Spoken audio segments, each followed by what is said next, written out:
Tour guides. What's the worst thing a tourist has ever done under your supervision? Story 1. I once was a tour guide in high school for a group of young Chinese students coming to the rural U.S. on a sort of fresh air trip. They told us beforehand that we had to keep the kids away from water because apparently parents don't value swimming lessons in China, and there's such little open swimmable water that no one learns on their own. We were also told that the kids think swimming happens naturally, like if you go into water, you'll immediately start swimming. Anyways, one of our excursions was to a local reservoir, and the plan was to hike up a hill nearby to overlook the reservoir lake, get a few photos, and then leave. When we got to the top, it started pouring rain like I had never seen before. I'm talking about so much rain you can't see 5 feet in front of you. Then lightning starts striking the lake, and I'm still trying to keep it cool, even though I had never been so close to lightning before. The students were taking it well and laughing, which was good, until they started running directly for the lake and jump in. Apparently, they had also never learned about electricity conducting through water, so I freaked out and started pulling them out of the water. They weren't very far, and a couple of them complained that their phones were wet. In the rain. No one got hurt, but it was a crazy day. We got back on the bus, and the kids started drinking liquor in the back. They ranged ages 9 to 16. So I had to bust them for that, too. Too long didn't read? Apparently, Chinese kids think swimming will just happen if you go in the water, especially lightning-struck water. Wow, that is awesome that you'd get those kids out. I couldn't get myself to go near the lake if there was that much lightning. Really? That's the attitude in China with kids towards water? Chinese people compete in the Olympics, don't they, including the water-related events? They've seen diving. I'm sure they've seen water polo. Do Chinese people see Japanese anime? Because pretty much any Japanese anime I've seen taking place at a school, there's almost always a scene in a pool where they have swimming lessons. Do they not see this? Story 2. I worked at a living history farm museum. I had a kid that was climbing on stuff the whole tour in the farmhouse and trying to get behind the smith in the blacksmith shop during a demo. After the tour, when people are allowed to roam the grounds, I hear his mom screaming and look over to the barn, and this kid has climbed the fence into the field with our longhorn oxen and is trying to poke them with a stick. I walk over and calmly tell him to get out of the field before our lazy oxen decide they've had enough, but this jerkwad decides to look me in the eye and smack Ted on the butt with a stick like it's a riding crop. Ted, bless him, just kinda jumps a little and whips his head around with a what the hell dude look on his face. But seeing as he's a longhorn, he just wipes this kid with one of his horns when he turns his head. Kid goes flying into the dirt and is having a meltdown. Mom is freaking out. I'm like, dude, get the heck out of the pen before Ted actually gets mad. So the kid is crying and trying to climb the fence out of the field, and Bill, who has been watching this whole thing, waits until the kid is almost over the fence and walks up to him and nudges him in the butt with his nose and pushes him off the top of the fence. It was everything I could do to keep from laughing. Kid was fine. Ted was fine. But the kid and his mom were promptly kicked out of the museum. Their dad and little sister were allowed to stay because she was well behaved and was just enjoying petting the goats at the petting zoo. So since the kid had to leave, but his sister didn't, there was a temper tantrum in the parking lot that could be heard all the way to the other side of the farm. But the oxen got some extra grain that night, so I guess they won in the end. Really? No. I have been around horses working security guard work before. And the police horses, that's one of the first things they tell you. Do not stand behind this horse. No matter what. We don't want to have to fill out an accident report about you, and I'm sure you don't want to visit the hospital. Nope, that's just standing behind a horse. I could tell that one kick is going to change my life. Story 3. Not my story, but a coworker's story. He was a tour manager for South America. We tend to work with the more older travelers, 60-ish and above. He and his guests were flying from Lima to Cusco, Peru, which is about 10,000 feet in elevation. There's a group of around 40-ish travelers. Apparently, he had one male guest who had IBS or something, and while in mid-flight, pooped himself. The stench was unbearable, as they were all in a small aircraft carrier taking them to Cusco, so high in the mountains. He said he had to help escort this guy to the bathroom in the back, but as he stood up, the poop just came down his leg. So now he's dragging poop with him to the toilet. Once he got to the toilet, he cleaned it up with the assistance of the aircraft attendant. He was very embarrassed, but not as embarrassed as the guy who pooped himself. Once they landed, the guy who pooped himself is in the bathroom, apologetic, and was cleaning himself up. The guide went into the airport and bought him some new Peruvian-style pants, and they came back to the airport to help dress this guy in the bathroom. I would say that was probably one of the worst stories I've heard happen to an individual. I've also heard of a fellow coworker who guides tourism in Vietnam who had to bail out a tourist from jail one time. She received a phone call in the middle of the night from him in jail asking for help. She showed up and asked the man what happened. The Vietnamese police said he was caught purchasing Viagra and exchanging money for paid spicy companions.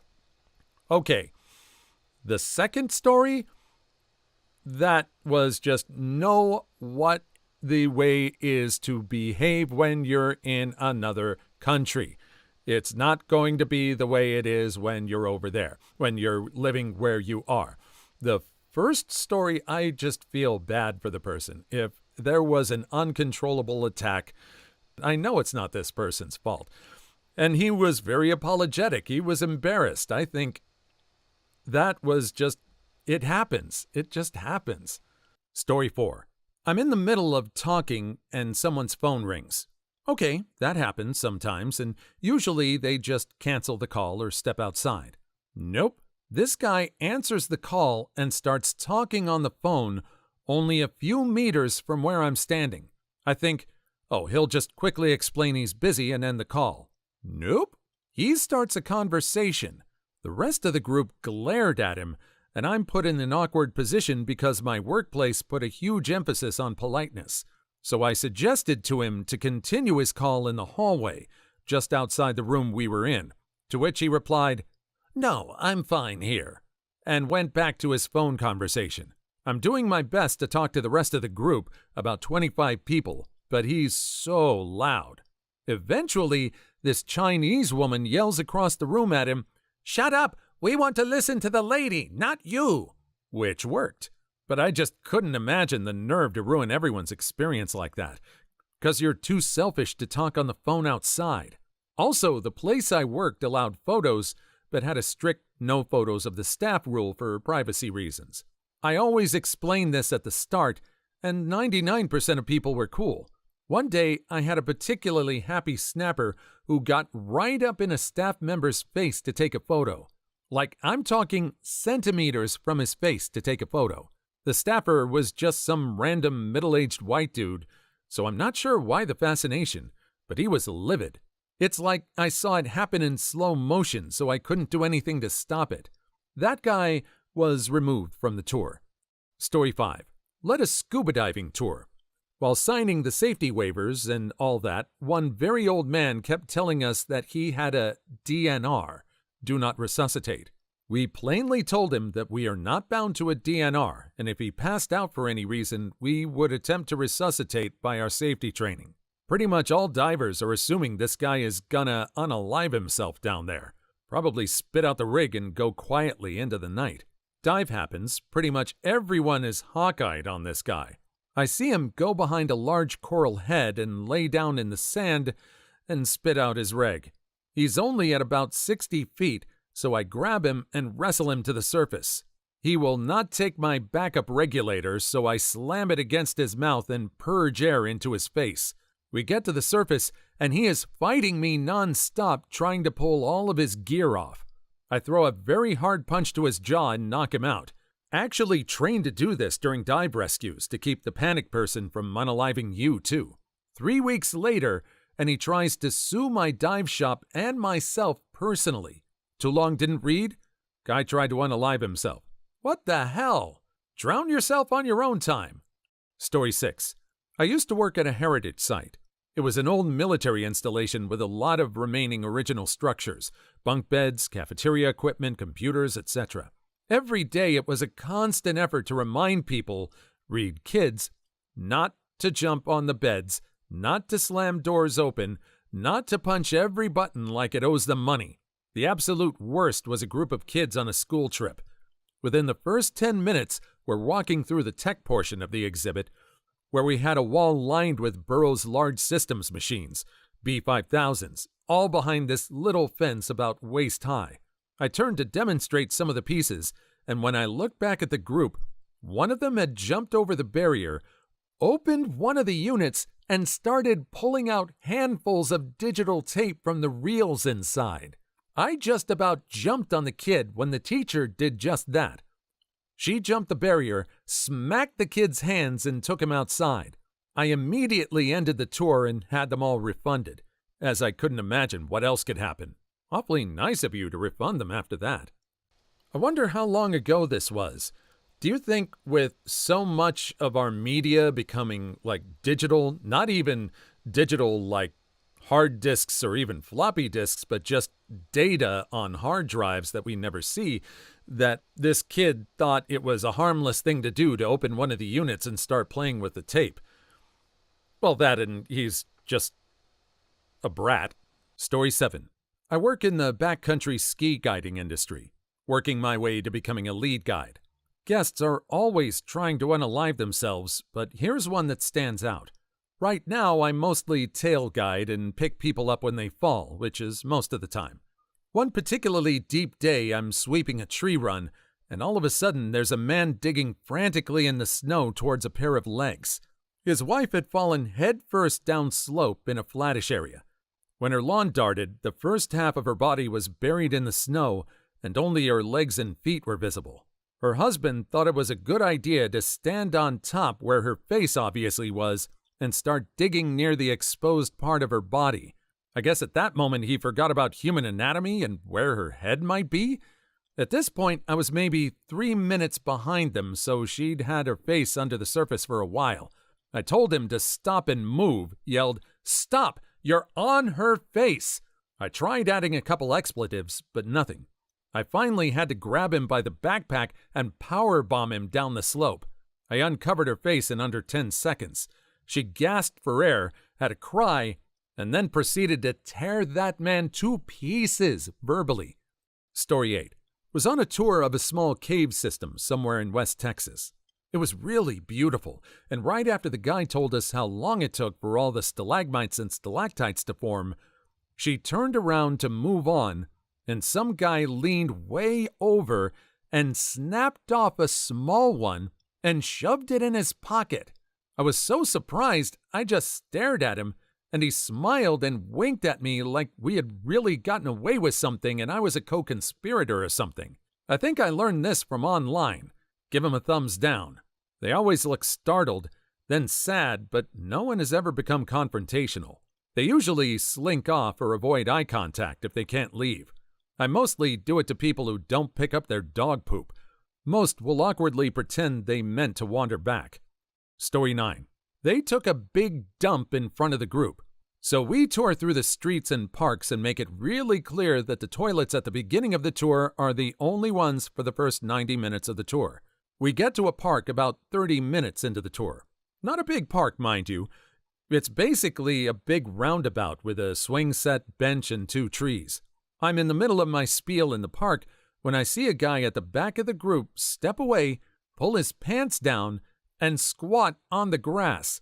Of course, I was stunned and lost my flow, which had everyone looking around, only to recoil in horror as this guy dropped a log like it was nothing. He wasn't even ashamed. Open defecation is far too common in some countries still. Then they do that caveman garbage when they come abroad. Folks, I don't care what you do in your home country, but if you go visit a country with ample toilets, you freaking use them. I tend to feel about this person differently than the previous story, the one with IBS. That person had a condition that was out of his control. This person probably thought, oh, it's grass. It's good for the dog. It's good for our other pets. It's sure good enough for me to take a poop on. Sorry, that came out. Sorry, had to do it. Story 10. Tour guide, boat captain in the Caribbean. We had about 40 to 50 people on the boat. Got off. We would normally go feed swimming pigs, which someone would get nipped from them doing stupid stuff, but nothing too serious.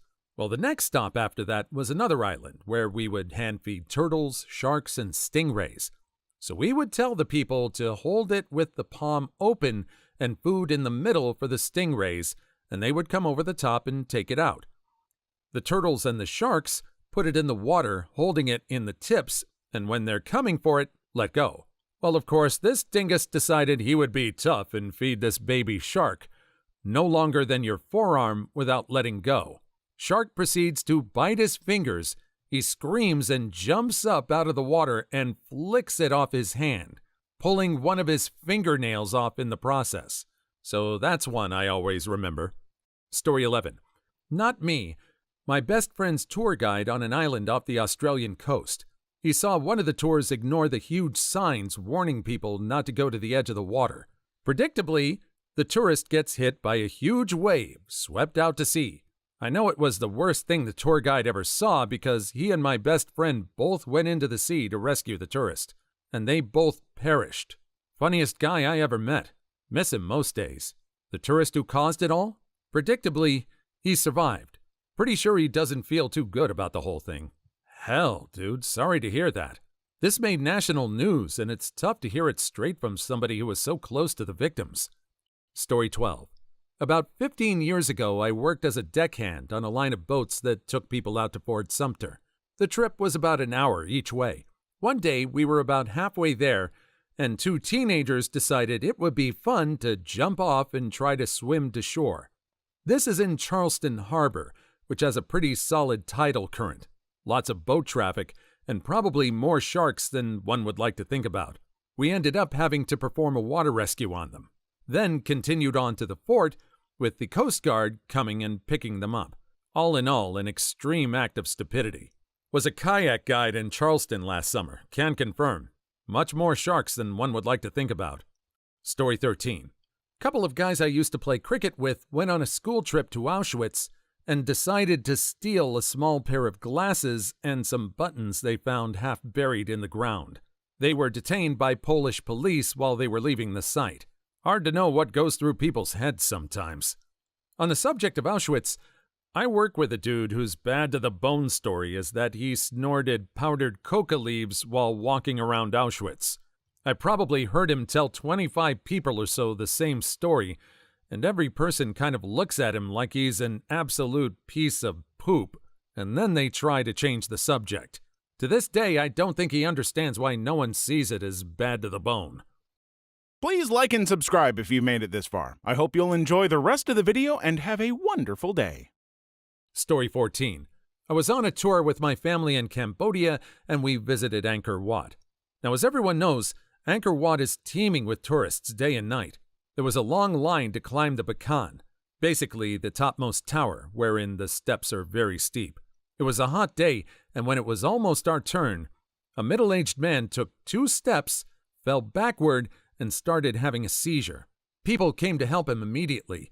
However, one man who was also crowding around him did nothing but pull out his cell phone and start recording. Thankfully, everyone noticed and started yelling at the guy to put that junk away. He acted like the victim, though, and he said he was just trying to help. What a tool.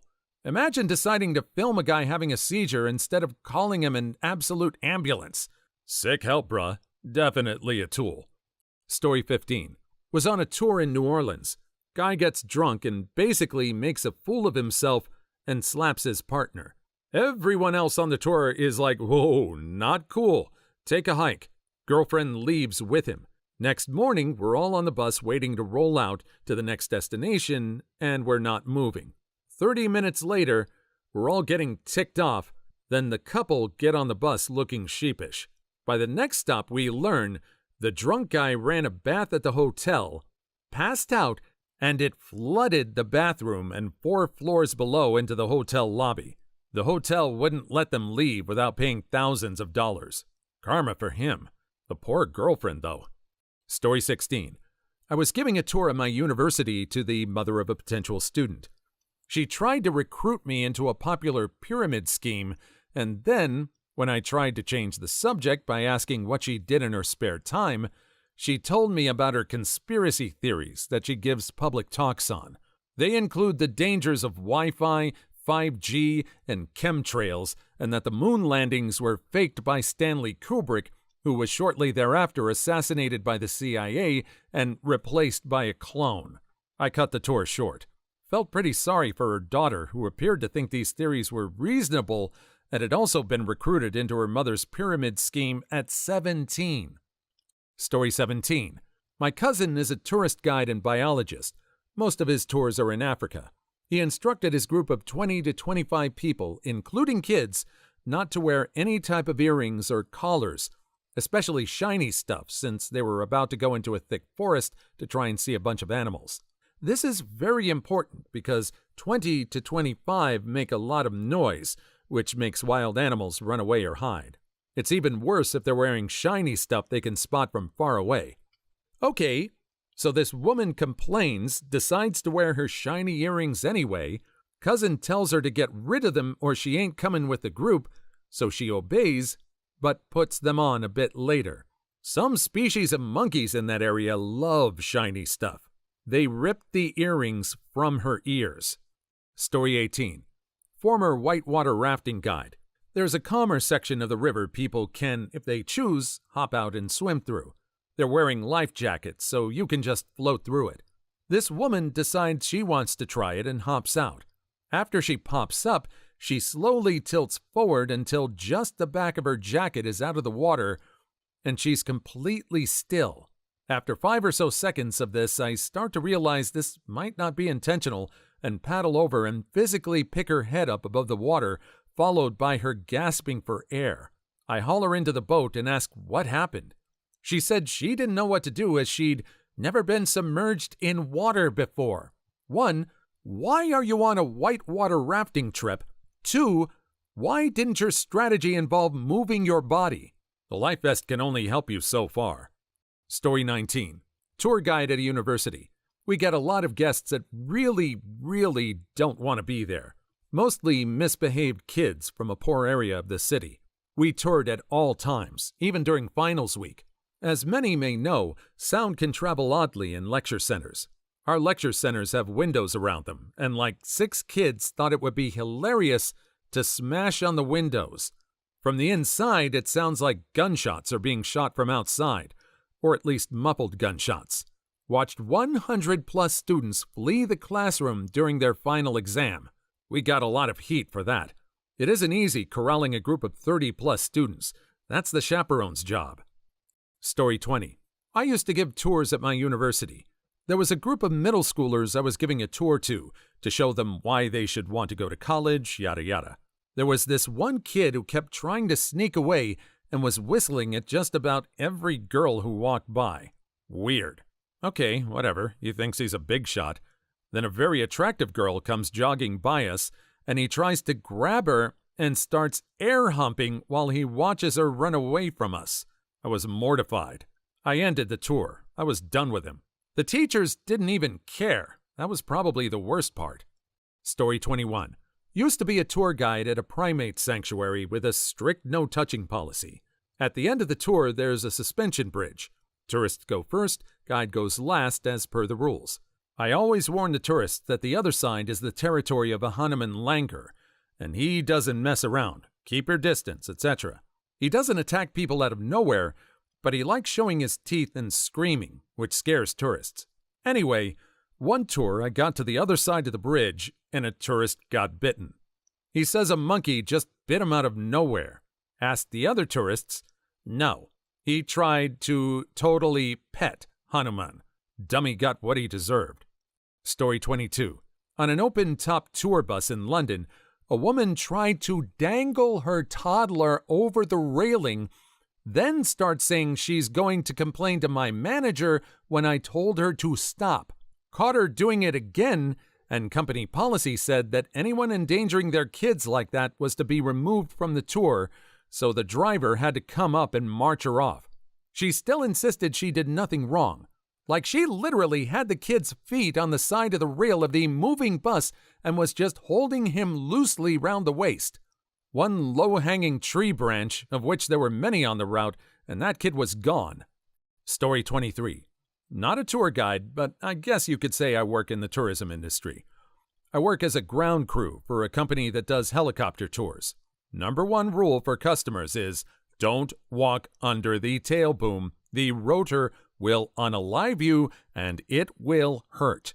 It's unbelievable how many people have a death wish out there. People see the fastest way to the other side of the helicopter and don't stop to think, oh hey, that spinning blade may or may not slice my whole absolute head off, so let's see how close we can get to it. Story 24. I work at a brewery tap room and take people on brewery tours. During fermentation, CO2 is produced and excess comes out through a runoff pipe and into a water bucket. One of the attendees, who was being a pain and trying to be funny but nobody was laughing, asked me what the pipe was for, so I gladly explained. He then asked what would happen if he breathed it in. In disbelief of his stupidity, I told him he would pass out / damage his brain. He then proceeded to grab the pipe and take a breath. He was then ejected and barred. Some people are just beyond belief. Story 25. I was working on a tourist island in Australia when this man pulled out almost all the back feathers of a peacock because he wanted to keep one. He sneaked up behind it and grabbed a huge handful and yanked them all out. He was immediately escorted off the island. The peacock had a huge bare patch and most of its beautiful feathers were gone. I have never seen peacock enclosures that didn't have feathers on the ground, so it's doubly bad because if the guy had been observant, he probably could have gotten feathers without harming any of the birds. Story 26. Didn't happen to me, but one of my company's tour guides was on a flight with a bunch of middle schoolers. One of the boys got caught jerking it in his seat, next to a girl who wasn't even from his school. I don't know what to say. What goes through your mind at that moment that makes you think that's a good idea? Story 27. I'm a bush pilot in Alaska and occasionally do glacier air tours if my boss asks. I'm not a fan of doing tours.